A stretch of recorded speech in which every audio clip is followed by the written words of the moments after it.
ന്യായപ്രമാണത്തിൽ എന്ത് പറഞ്ഞിരിക്കുന്നു? അവൻ പറഞ്ഞു, നിന്റെ ദൈവമായ കർത്താവിനെ പൂർണ്ണ ഹൃദയത്തോടെ, പൂർണ്ണ ആത്മാവോടെ, പൂർണ്ണ മനസ്സോടെ സ്നേഹിക്കണമെന്നും നിന്റെ കൂട്ടുകാരനെ നിന്നെ പോലെ സ്നേഹിക്കണമെന്നും ന്യായപ്രമാണത്തിൽ എഴുതിയിരിക്കുന്നു എന്ന് പറഞ്ഞു. യേശുവിനോട് പറഞ്ഞു, നീ അങ്ങനെ തന്നെ ചെയ്യുക. അവൻ തന്നെത്താൻ നീതീകരിക്കാൻ ഇച്ഛിച്ചിട്ട് യേശുവിനോട് ഒരു ചോദ്യം ചോദിക്കുകയാണ്. എന്റെ സ്നേഹിതൻ ആര്? യേശു അതിന് മറുപടിയായി കുറെ കാര്യങ്ങളൊന്നും പറഞ്ഞില്ല. പ്രത്യേകം യേശു ഒരു ഉപമ പറയുക. യേശു പറഞ്ഞ ഒരു ഉപമ, അല്ലെങ്കിൽ യേശു പറഞ്ഞ ഉപമ എന്ന് പറയുമ്പോൾ യേശു ഒരു സംഭവമായിരിക്കാം പറഞ്ഞത്. ഒരു മനുഷ്യൻ യെരുശലേമിൽ നിന്നും എരിഹോവിലേക്ക് പോവുകയായി. ആ മനുഷ്യൻ കള്ളന്മാരുടെ കയ്യിൽ അകപ്പെട്ടു. അവർ അവനെ വസ്ത്രമുരിഞ്ഞ് അടിച്ച മുറിവേൽപ്പിച്ച് അർത്ഥപ്രാണനായി വിട്ടേച്ചു പോയി. ആ വഴിയായി ഒരു പുരോഹിതൻ യാദൃച്ഛിക കടന്നു വന്നു, ഒരു ലേവ്യനും കടന്നു വന്നു. അവര് ഈ മുറിവേറ്റവനെ കണ്ട് മാറിക്കടന്നുപോയി. ഒരു ശമര്യക്കാരൻ വന്നാറേ അവൻ അവനെ കണ്ട് മനസ്സലിഞ്ഞ് അവൻ വാഹനത്തിൽ നിറങ്ങി അവന്റെ മുറിവിൽ എണ്ണയും വീഞ്ഞും പുരട്ടി അവനെ സത്രത്തിലെത്തിച്ചു. സത്രത്തിലെത്തിച്ച അനന്തരം പിറ്റേന്ന് മടങ്ങിപ്പോവുകയും അവൻ 2 വെള്ളിക്കാശ് കൊടുത്തിട്ട് സത്രത്തിന്റെ ഉടമയോട്, അധികമായി എന്തെങ്കിലും ചിലവഴിച്ചാൽ ഞാൻ മടങ്ങി വരുമ്പോൾ തന്നുകൊള്ളാം എന്ന് പറഞ്ഞു. ഈ മൂവരിൽ ഈ മുറിവേൽക്കപ്പെട്ട മനുഷ്യന്റെ കൂട്ടുകാരൻ ആര് എന്ന ഒരു ചോദ്യം യേശുവിനോട് ചോദിക്കുകയാണ്. അവൻ പറഞ്ഞു, അവനോട് കരുണ കാണിച്ചവൻ. യേശുവിന്റെ മറുപടി, നീയും അങ്ങനെ തന്നെ ചെയ്യുക. ഇതാണ് ഇന്ന് രാത്രി നമ്മൾ പ്രസംഗിക്കുന്നത്. എന്റെ കൂട്ടുകാരൻ ആര്? ഈ രാത്രിയിലെ സന്ദേശമാണ്. ഈ മനുഷ്യൻ ഒരു ന്യായശാസ്ത്രി. ഞാൻ 2 ആഴ്ച മുമ്പ് നിത്യജീവനെ അവകാശമാക്കുവാൻ എന്ത് ചെയ്യണമെന്ന ഒരു വിഷയം ഒരുമിച്ച് പങ്കുവച്ചതാണ്. അതുകൊണ്ട് അതിനെപ്പറ്റി കൂടുതലായി സംസാരിക്കുന്നില്ല. എങ്കിലും 1-2 വാചകങ്ങൾ ഒന്ന് പറഞ്ഞ് മുന്നോട്ട് പോകാം. ഒരു ന്യായശാസ്ത്രി യേശുക്രിസ്തുവിന്റെ അരികിൽ വന്ന് 2 ചോദ്യങ്ങളാണ് ചോദിക്കുന്നത്. ഒന്ന്, നിത്യജീവനെ അവകാശമാക്കുവാൻ ഞാൻ എന്ത് ചെയ്യണം?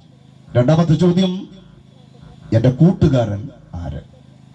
ചോദിച്ചവനെ പറ്റി ഒന്ന് പറയാം, നിത്യജീവനെ പറ്റി 1-2 വാക്കുകൾ ഒന്ന് പറഞ്ഞു പോകാം. ചോദിച്ചവൻ ആര്?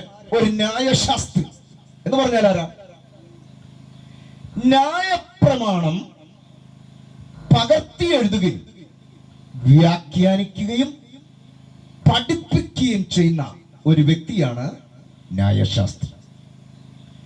ഇവനെ സംബന്ധിച്ച് ന്യായപ്രമാണത്തിന്റെ എല്ലാ മേഖലകളും അവൻ അറിവുള്ളവനാണ്, അല്ലെങ്കിൽ അറിയേണ്ടവനാണ്.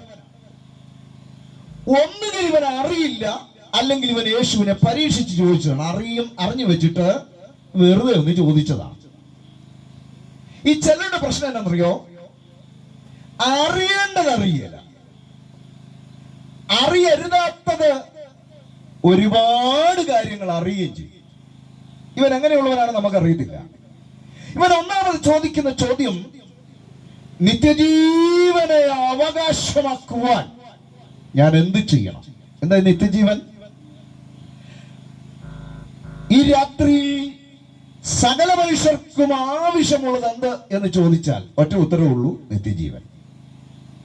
കേവലം ശരീരത്തിന്റെ ഒരു സൗഖ്യമോ, കേവലം ഭൗതിക നന്മകളോ, അതൊക്കെ ഇവിടെ മരണം കൊണ്ട് അവസാനിക്കും.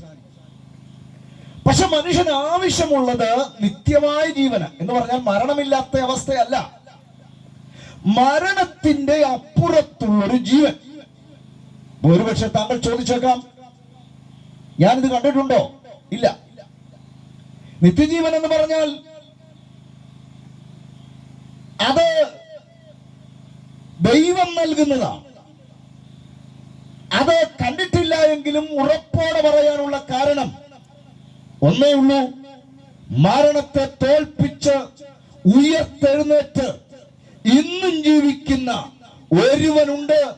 അവന്റെ പേരാണ് യേശു ക്രിസ്തു. അതുകൊണ്ടാണ് ഇന്ന് രാത്രി ഉറപ്പോടെ പറയുന്നത് നിത്യജീവനുണ്ട്.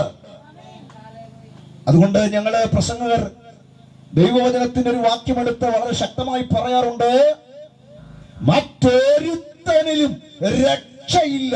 നാം രക്ഷിക്കപ്പെടുവാൻ ആകാശത്തിന്റെ കീഴിൽ മനുഷ്യരുടെ ഇടയിൽ നൽകപ്പെട്ട വേറെ ഒരു നാമവും ഇല്ല. അത് ഈ ഉറപ്പുള്ളത് കൊണ്ടാണ് ഇന്നും ജീവിക്കുന്ന യേശു. അപ്പൊ നിത്യജീവൻ എല്ലാവർക്കും ആവശ്യമാണ്. മരണം എല്ലാത്തിന്റെ അവസാനമല്ല. നമുക്കിവിടെ ഈ ഭൂമിയിൽ 70, 80 കുറച്ചുകൂടെ ഒക്കെ പോകാം. നമ്മളൊക്കെ പറയാറുണ്ട്, ഈ വീടിന്റെയൊക്കെ ആധാരം കയ്യിലുള്ള ആളുകളെ ഞാൻ പറയാം. ആധാരം കയ്യിലുള്ളവര് ഒരു പെട്ടിക്കകത്ത്, അലമാരിക്കകത്ത് പണ്ടൊക്കെ ഈ മുളയുടെ തണ്ടിന്റെ അകത്തൊക്കെ ഇങ്ങനെ സൂക്ഷിച്ചു വെക്കും. ഇപ്പം ബാങ്കിലും ഒക്കെയാണ്. കുറെ നാൾ കഴിയുമ്പോൾ അപ്പൻ മരിക്കുമ്പോ ബാങ്കിൽ ചെന്ന് ഈ ആധാരം എടുക്കുവാൻ ലോക്കർ തുറക്കാൻ നേരത്ത് അവരൊരു കാര്യം ചോദിക്കും, അപ്പന്റെ ഡെത്ത് സർട്ടിഫിക്കറ്റ്. ഈ ഡെത്ത് സർട്ടിഫിക്കറ്റ് കാണിക്കുമ്പോൾ ആ ആധാരം മകന്റേതായി. മകൻ അവിടെ സൂക്ഷിക്കുകയാണ്. കുറച്ചു നാൾ കഴിയുമ്പോൾ ഇയാൾ മരിക്കും. ഇയാളുടെ മകൻ ചെന്ന് ഡെത്ത് സർട്ടിഫിക്കറ്റ് കാണിക്കുമ്പോ ഈ ആധാരം അയാളുടെ ആകും. സത്യത്തിൽ ആടെ ആകുന്നില്ല. മരണം കൊണ്ട് എല്ലാം മാറ്റപ്പെടും എന്നത് ഒരു യാഥാർത്ഥ്യമാണ്. ഇന്ന് രാത്രി ഇവിടെ ലഭിക്കപ്പെടുന്ന ജീവിതം, ഇവിടെ ലഭിക്കപ്പെട്ടത് നിത്യതയ്ക്കു വേണ്ടി നാം ഒരുക്കപ്പെടുവാനുള്ള കാലഘട്ടമാണെന്ന് ഈ ശബ്ദപരിധിക്കുള്ളിലായിരിക്കുന്ന ഏവരും ഒന്ന് തിരിച്ചറിയണം.